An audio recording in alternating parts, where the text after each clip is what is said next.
اچھا ناظرین، وفاقی حکومت کے حوالے سے معروف اقتصادی رپورٹر جن کی میں بہت ہی عزت کرتا ہوں، جن کی رپورٹنگ ہمیشہ شک و شبہ سے بالا تر ہوتی ہے، کریڈیبل ہوتی ہے، سب سے زیادہ وہ ہے شہباز رانا صاحب۔ انہوں نے خبر دی ہے کہ شہباز شریف حکومت نے ملک ریاض کی طرف سے عدالت میں جمع کرائے گئے 190 ملین پاؤنڈ جو 54 ارب روپے بنتے ہیں، انہیں استعمال کرنے کا فیصلہ کر لیا گیا ہے۔ اب پتہ نہیں، اب یہ تو حرام کے پیسے تھے، یہ حلال کے کیسے ہو گئے، اور پتہ نہیں جائز ہے کہ نہیں، کسی سے فتویٰ لے لینا چاہیے۔ بہرحال اس رقم سے اب دانش سکولز کے ساتھ دانش یونیورسٹی بھی بنے گی، مگر میرے دل میں پتہ نہیں کیوں یہ سوال اٹھ رہا ہے کہ 190 ملین پاؤنڈ تو عمران خان نے خرد برد نہیں کر لیے تھے؟ آپ کو یاد ہوگا، کہا تو یہی جاتا تھا کہ عمران خان نے خرد برد کر لیے، یہ کہاں پڑے ہوتے ہیں کہ نکال لیے اور اب سرکار خرچ کرے گی۔ اسی جرم میں تو انہیں 14 سال اور ان کی اہلیہ کو 7 سال قید کا حکم دیا گیا تھا۔ اگر 190 ملین پاؤنڈ سے دانش یونیورسٹی بنے گی تو عمران خان کو کس جرم میں سزا دی گئی تھی؟ سب سے زیادہ پریشان کن صورتحال یہ ہے کہ انصاف کے منصب پر بیٹھے ہوئے لوگ بھی گونگے بہرے بنے ہوئے ہیں، ان کے فیصلے ملک کو تباہی کی طرف لے کے جا رہے ہیں۔ پتہ نہیں ان منصفوں کو سب سے بڑی عدالت کا خوف کیوں نہیں ہے؟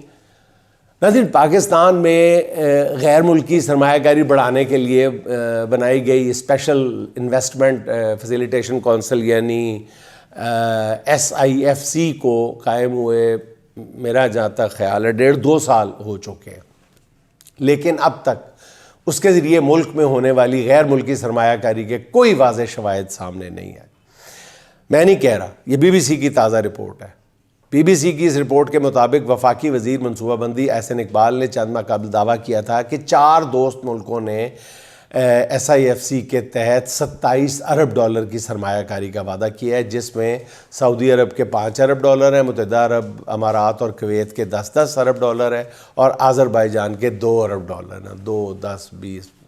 ان کے مطابق سی پیک کی طرح SIFC بھی پاکستان میں غیر ملکی سرمایہ کاری لانے میں کامیاب ہو چکی ہے۔ تاہم جب ان سے حالیہ دنوں میں سرمایہ کاری کی تفصیلات پوچھی گئیں تو وہ کسی ایک سوال کا بھی ڈھنگ سے جواب نہیں دے سکے۔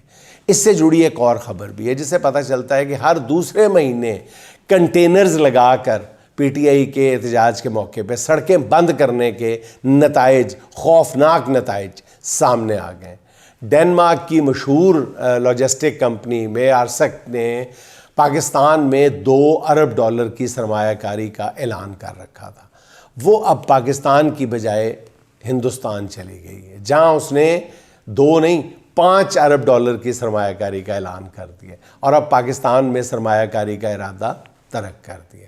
اب یہ کمپنی بھارت میں بندرگاہوں، ٹرمینلز اور لینڈ سائڈ انفراسٹرکچرز کے منصوبوں پہ کام کرے گی۔ ذرائع کا یہ کہنا ہے کہ میارسک کمپنی روز روز اپنے کنٹینرز کی پکڑ دھکڑ سے پریشان تھی، جو تحریک انصاف کے احتجاج کو روکنے کے لیے ہر مہینے 2 مہینے بعد پکڑ لیے جاتے تھے۔ اب کمپنی کے ذرائع کا یہ بھی ویسے PTI پہ ڈال دینا چاہیے کہ جی وہ نہ احتجاج کا اعلان کرے تو نہ اس طرح بیرونی سرمایہ کاری بھاگے، یہ بھی PTI پہ ڈال دینا چاہیے۔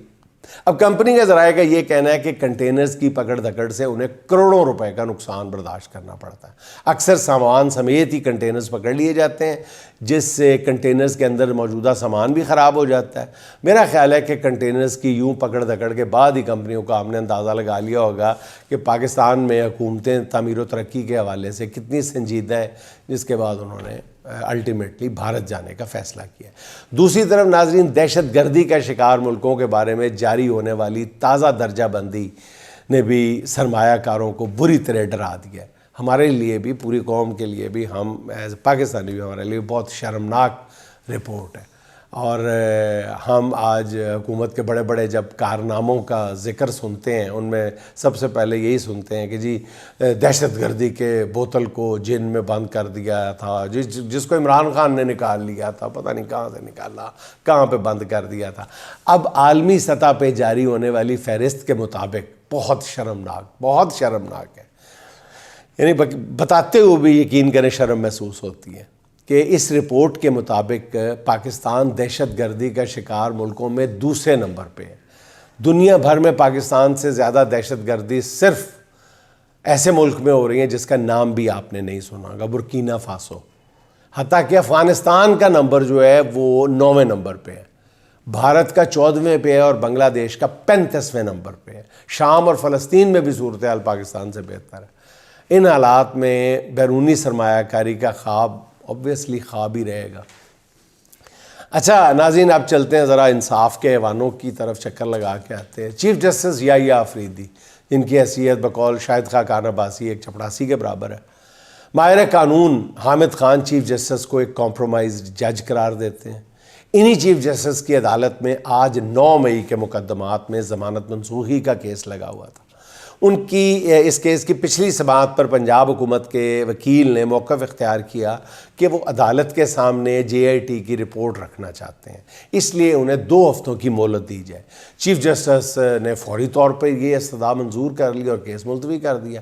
آج اس کیس کی سماعت شروع ہوئی تو JIT کی رپورٹ تو پیش نہیں ہوئی، البتہ حکومت پنجاب نے کیس میں پرائیویٹ پروسیکیوٹر مقرر کر دیا۔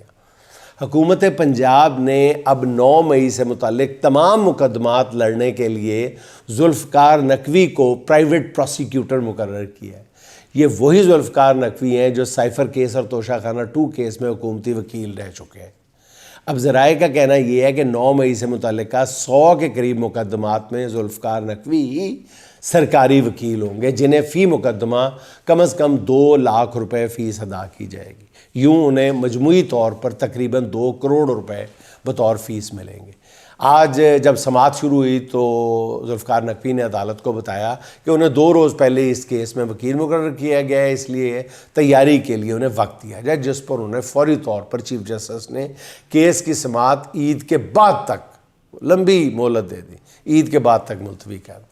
اور ذرائع کا یہ کہنا ہے ناظرین کہ ذوالفقار نقوی کا تقرر ہی اس لیے ہوا ہے کہ وہ 9 مئی کے مقدمات کا فیصلہ نہ ہونے دیں، صرف ان کیسز کو زیادہ سے زیادہ مدت تک لٹکا کے رکھیں، کیونکہ پنجاب حکومت کے پاس 9 مئی سے متعلق کوئی ثبوت، کوئی شواہد موجود ہی نہیں ہے۔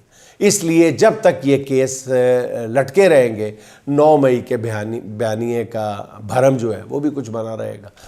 بدقسمتی سے چیف جسٹس اس معاملے میں بھی جانے یا انجانے بالکل خاموش ہیں، بلکہ پورا ساتھ دیتے ہوئے نظر آ رہے ہیں۔ حکومت نے کابینہ میں ناظرین توسیع کر کے وزیروں کی فوج تو بھرتی کر لی، مگر اس معاملے میں ایک کے بعد ایک مسئلہ سامنے آ رہا ہے۔ پہلے تو ان وزیروں کے لیے منسٹر انکلیو میں اتنے بنگلے موجود نہیں تھے جہاں انہیں رہائش گاہ دی جا سکتی، کیونکہ منسٹر انکلیو میں کئی غیر ضروری رہائش پذیر لوگ موجود ہیں غیر ضروری سرگرمیوں کے لیے۔ اس معاملے میں خواجہ آصف صاحب کو ٹاسک دیا گیا کہ وہ یہ بنگلے خالی کرائے۔ اب خبر آئی ہے کہ نئے وزراء نے پرانی گاڑیاں لینے سے انکار کر دیا۔ ان کا کہنا ہے یہ کہ ان کو پاجی نویں وزارت ہے، نویں گڈی، نواں جھنڈا، تاہیں تے وزارت دا مزہ ہے۔ تو ویسے ہم نے اگر حلوہ نہیں کھانا تو وہ آپ نے سنا ہی ہوگا، تو پھر اگر نئی گاڑی اور نہیں تو پھر وزارت کا فائدہ کیا؟ جس پر بالآخر یہ فیصلہ ہوا ہے کہ پرانی گاڑیوں کا جائزہ لینے کے بعد وزراء کے لیے 1800 cc کی 30 نئی گاڑیاں، چمچماتی گاڑیاں خریدی جائیں گی۔ کابینہ کے نئے وزراء کے حوالے سے معروف صحافی نجم سیٹھی صاحب نے بڑی دلچسپ بات بتائی ہے، اور ان کا کہنا یہ ہے کہ کابینہ میں نئے شامل ہونے والے PTI کی ایسی تیسی کرنے آئے ہیں۔ ان کا واحد مقصد یہ ہے، مگر ان کی قوت ہی نہیں ہے کہ وہ PTI کے ساتھ ایسا کچھ کر سکے۔ سارے کے سارے سفارشی ہیں۔